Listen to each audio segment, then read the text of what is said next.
Good morning, darlings. I want to tell y'all a story about the time that I was almost charged with escape. Me, right. I was locked up, man. I was down south. I'm originally from Detroit. I was down in Tennessee. I ain't gonna tell y'all what part because I don't want to get too messy. But I was down there, man. I had never been in no real trouble before in my life. I was down there going to school, actually, and ended up getting in trouble more than one time. At this point in time in my life, I'm probably 21, 22 years old. I'm young. My brain not really, I'm not really knowing how much trouble I really, you know what I'm saying? I'm really in, if you understand. So at this point in time, I had to do like 7 months, which to a lot of people who have done real time, shout out to the big homie Banky Pound for doing 33 years. You feel me? Over 12,000 days incarcerated in the Virginia penal system. That's the big homie. Me, I'm locked up for like 7 months, so I've never really been locked up, so it's a big change. I don't know what to expect. I'm thinking that they got everybody tooted up in here as soon as you go in. I don't know. I'm new to it, you know what I'm saying? And I'm not a criminal, so I'm not, you know what I'm saying? I don't know what to do. Man, I'm down here, I'm locked up. They got me, I done got a job. They gave me a job by me being locked up so long. It take time off the back end of your sentence, if that makes sense to y'all. Like, so if I work a day, that means they gonna take 2 days off the back end of my sentence, which will bring my time down. In Tennessee, if you get charged with anything state-wise, I think it's like 85%. So I'm doing 1129. If y'all don't know what that means, that's almost a whole year. A day away from being a year. So at 85%, this is 9 months. If I'm not mistaken, it's 9 months. And I end up doing 7 because I worked 2 months. So I'm working at the sheriff department. I'm in here with the police officers, people that work in an office setting. They got dresses on, there's women in here, everything. Now at this point in time, I have been locked up for like 2 to 3 months. I don't even know what a woman smells like. So I'm already excited to be working in here. Like, at least I can smell a woman. I know that sounds crazy and a little weird, but if you've never been locked up, then it's not a good feeling. Like your smell, your taste, everything is different. So I'm in here working, man. It's about 4 or 5 beautiful ladies in here. And at this point in time, it was also a scandal with the sheriff and one of the ladies in there. I didn't know this, but I could tell that it was something fishy going on when I was in there. I got eyes, I could see. So I'm in there, man. My second day in there, I pay attention to what's going on. Like, we get there like 4 in the morning. No one shows up to this building until at least 5. You feel me? Or like 4:45 to 5 o'clock. So you got a little time to do what you want. And it's in a neighborhood. There's not much around in this neighborhood, but it's in the ghetto in the neighborhood. The sheriff department that they letting inmates work. But we're not supervised out here.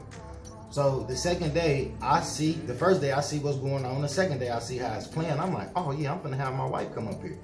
Off top, it hit me. I got a city mindset. This is a country slow town. Like, you ain't none of that. I don't even think they could do this. I don't know. Me, I'm like, I already haven't seen my wife, you know what I'm saying, touched her. I say it like that because she comes to visit me, but a visit like through the glass. And at this point in time, they was changing it over to where you can talk on the screen. Like, you won't even see them come in, or you know what I'm saying? None of that no more. I get back to the pod. I get on the phone. I call her. I talk to her. She don't want to come up here. You know what I'm saying? It's like 3 minutes from our house. That's how small this city is. So I finally convinced her to come up here in the morning at like 4 o'clock. I tell her, like, you got to be at a certain place at 4 o'clock in the morning. And we can't be long because I don't want to get caught. Now, the place that I'm telling her to come is across the street from the sheriff department. It's in someone's driveway. Someone actually lives in this driveway. It's kind of a picket fence right here to where you can't really see inside their yard, but their driveway run deep and their house is a little bit further back up. You know what I'm saying? So if somebody pull in their driveway and it's trees and things, it's like you won't really be able to actually see unless you, you know what I'm saying, outside at this time of morning. She come. We get there at 4 like normal. The sheriff people, they come and pick us up from the jail to bring us to the sheriff department. And when we ride down the little side street, I see her car parked right there. I'm like, my heart get to going crazy. Now it's 3 of us, me and 2 other people that they bring here. This is a special privilege. Like, this is a special job. By me never being in trouble, I'm trustworthy. You know, so they give me the opportunity to work here. We get there. So I kind of like get away from them as soon as we get out of the car, and I come out of the back door. The front door is where they drop us off at. The back door is the back door. It runs right into these people's driveway. Now it's a street, it's a small street, it's not long. It's maybe, you can get 2 cars down this side street.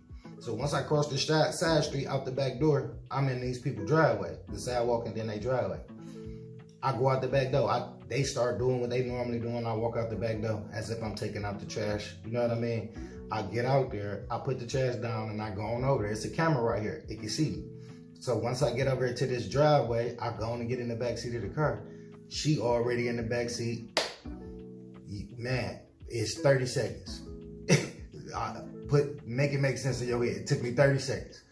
She smelled so good. She was so, you know, everything was, at this point, I'm sprung. I am sprung. I got to do this every day now. So everything go right. I get back in the building. They don't know that I left or whatever. Like I said, it was 30 seconds.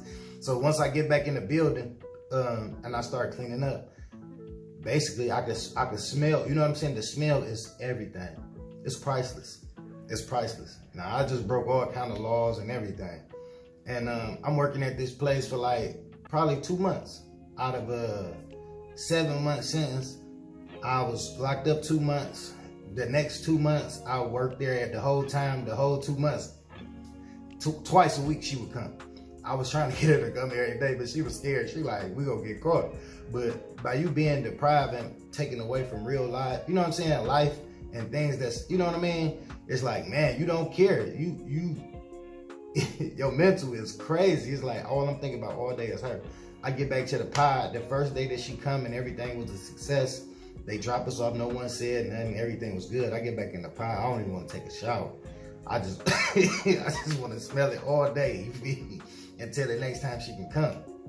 So this was like a Tuesday that she came, and she didn't come back until Thursday. The Thursday that she came back, everything was a success again. It's probably about 2 or 3 minutes at this point in time. We going for weeks. Finally, 4th of July come up, and they don't let us work on the holiday, so this the day after. We had been locked up for like 3 days, meaning like they didn't let us work for like 3 days. So we end up coming back to work. We had already been talking, me and her, and had this plan. So I'm guessing by them not working that first day because of the holiday, and it's a weekday, the next day I guess that they were gonna come early. I don't know how the police work. I don't know. I'm an inmate at the time. Everything is set up to be the normal time, 4 o'clock. This particular time, I asked her to bring me some barbecue and some 4th of July food, so I can, eat, enjoy my holiday. Because in jail, they only give you 1 piece of chicken, and it's like a baby chicken or something, I don't know. And they give you some like pork and beans and dry, it ain't even a coleslaw. I don't know what it is. It's just like lettuce with nothing on it. It's terrible. I end up getting over there, y'all. We pull up. I get there that day. I get inside the car. We do what we normally do. She give me the food. Now, as I'm coming out of the car and, excuse me, y'all, coming back across the street, I noticed that it's a police car inside the lot. There's never no cars over here because, like I said, it's like 4 in the morning. They don't guarantee 4:45 or 5 o'clock. Man, I'm coming back across the street. I hear a door close. I don't even look up over there. It's like on my left side. I don't look over there. I got the plate in my hand. What I have on is an orange shirt and blue jeans. This is inmate dress down. So this is what I got on. It's got the correctional department on it. He said, hey, as he say this, when he say this, I'm already knowing it's over with. So I take the aluminum foil off the plate and I start eating fast. He have keys on his hip. I can hear the keys get coming towards me. So I kind of get to trotting a little bit and trying to eat all the food. I got a Dr. Pepper in my hand. Also, it's so cold. I go and crack it. And by the time I crack it and I take about 2 guzzles out of it, he grabbed me. He grabbed the plate, the food fall. He asked me like, what was you doing? Where was you coming from? His partner get out and stop my wife. You feel me? They got her apprehended. She don't even really got no clothes on. She in handcuffs. They going to take me and put me inside in the hole. Now, I told you this is the sheriff department. There's cells in here. They got her in one cell. They got me in one cell. The person that I'm actually working for is a captain. These people are his like sergeants or whatever. He on his way to work. He get there. We sitting there for maybe 30 minutes. He get there and he just started shaking his head. He looking at me like he disappointed. Now, for me to get this job, I had to interview basically with this dude. I had to sit down with him and he give me a, he give me a test. You know what I mean? As far as give me, judge me like, okay, well, yeah, you good, you can work.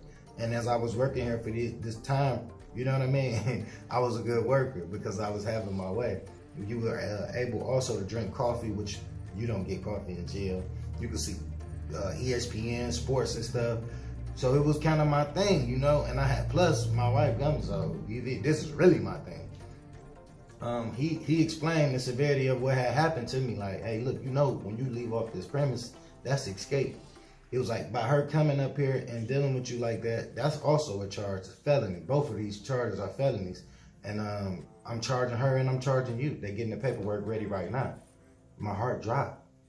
I'm like, what?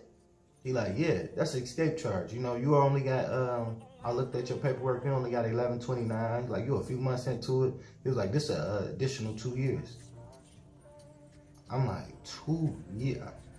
At this point in time, I'm in the cell like this with my hands on the bar. It's like I lost energy. I immediately get sick I can't even, I just had good chicken, good rib, Dr. Pepper. I'm almost about to literally throw this food up. You know what I'm saying? I'm devastated. So he leave us in there. My kids got to go to school. It's just a lot. You know what I mean? And I'm really, she in there half naked. She crying. I can hear her crying. It's just, I'm worried. You know what I'm saying? I'm sick. So he finally come back and he tell me like, I ain't gonna charge you, man. I ain't gonna charge her. I'm letting her go right now. They uncuffing her and they about to let her go. He's like, but I gotta punish you. He was like, and I don't want you to really have to get, all that time. He was a real dude. He didn't have to do nothing. He could have charged me and her. He tell me like, I know you got a family. She explained what's going on right now to me. Meaning y'all got kids that, you hear me, need to go to school, everything. He let her go. He tell me like, you gotta go to the hole. So I'm like, if you letting her go and you not charging me with this, and the police can lie to you, they can tell you anything just so you can cooperate and get back to the jail, which he ain't got to deal with me no more. So he probably don't want me to go crazy in there. I'm thinking all kind of stuff like he just lying. You know what I mean? She's still in here. She about to get charged, everything. So when they actually walk me out, you know what I'm saying? I'm coming out. I see that the car is gone. I can look over there and see the car gone. I'm like, hey, they didn't tow the car. I'm devastated. You know what I'm saying? I go to the hole for like 3 days. Think about that. 3 days. I got off easy. I got off easy. And shout out to you, Captain, for that, man, because you really could have tore my family up, which I had already was causing problems in my family by even being in jail, getting in trouble, So at the end of the day, man, I'm just trying to tell y'all, bro, be thankful, like, for your freedom, and just be thankful. There's a lot of that stuff I didn't even have to go through. By me being mentally, like disregarding the law, I didn't care. I was deprived. I was so hurt, just by being locked up. I had never been in no trouble. I'm in college at the time. You know what I mean? Like, people really look up to me, my family. They hear good things instead of, oh, Tory B in jail. You feel me? That make me feel terrible, alone. To catch an escape charge and to put my wife in danger and my family, you know what I'm saying? It's like, bro, you tripping. You tripping. Shout out to you, Captain, for that, man. You really, you helped me. You really helped me. When I was in the hole, y'all, I was going crazy because I never knew what was really going on. I never got a chance to talk to her until I actually got out of the hole. It was just me in the room and my mat. And I had a book. I think I had some kind of book, some crazy book. But I sat in there, man, and, it was some of the worst times of my life. Just those 3 days sitting in the room by myself like that, not knowing if she all right, not knowing if I really got this escape charge or whatnot. So when I do get out of the hole, I get back to population, to where everybody at in the pod or whatever. They changed my job. I can't go back out there no more. But I still, you know, they still gave, even that, they still even gave me a chance to go back outside and work. I was on the litter crew then, which basically means we picking up paper off the highway and off of neighborhoods, off streets, long streets. So we would get up at 5 in the morning and we wouldn't come back until, well, we would start working at 5 in the morning. I'm talking about pitch dark. You can't, down south, you can't see your hand. Roads like that until like 12 o'clock. So we doing all that walking, picking up paper. Man, it's so many days I worked out there probably until I end up getting out. I almost ran away from there. I almost literally walked off. Like, yeah, I can't do this no more. So I learned a lot about myself mentally at those points and times of my life, and it broke my spirit, meaning like street stuff and, you know, just not basically disregarding the law. At the time I was in there, I'm like, nah, I'm good on that. When I get out, I'm chilling. I'm trying to get me a job. I'm trying to make me some money. I'm trying to stay next to my family, you know, stay with my people, stay around people who love me, you know, at the end of the day. But I wanted to share that with y'all, man. It was crazy. It was crazy. And I'm a normal person. Like, I'm not a jailer, even though I've been more than that time, but that was the longest time I've been locked up too. And it was crazy. I got more jail stories, y'all. I was locked up 10 times, like down south, running a gun and living fast. The whole time I'm in school and I can't really provide for myself, but I'm trying to do the right thing. And the demon came out in me, you know, and a lot of stuff I could have prevented. But at the end of the day, I wasn't mentally strong enough too. So thankful that I was put around the right people that wasn't judging me as hard. And I'm gonna tell y'all this, the captain was a white man. So race didn't mean nothing. He seen the spirit in me. He understood my situation. He didn't have to, he could have been a dick. And not to say it like that, excuse my language, but he could have really put it on me. Like, yeah, I would still did 2 years. Ain't no telling in that 2-year time what would have happened. I would have got into more trouble knowing me, because I was rebellious at the time. You know, I was getting stuff in there, in there as well. My family know it was crazy, y'all. It was crazy. I'm gonna give y'all some stories about that on a different video. But I appreciate you guys for listening, man. I appreciate you guys for even just spending time on YouTube with me. You could be anywhere on the tube, but you with Tory B. And that's major, you feel me? That's major. I appreciate it, man. If you like more stories like this, more content like this from me, subscribe to the channel. We do all kind of stuff over here. We do food reviews. I tell y'all about my life. I show y'all different people out that I know and that, you know, stuff that they got going on.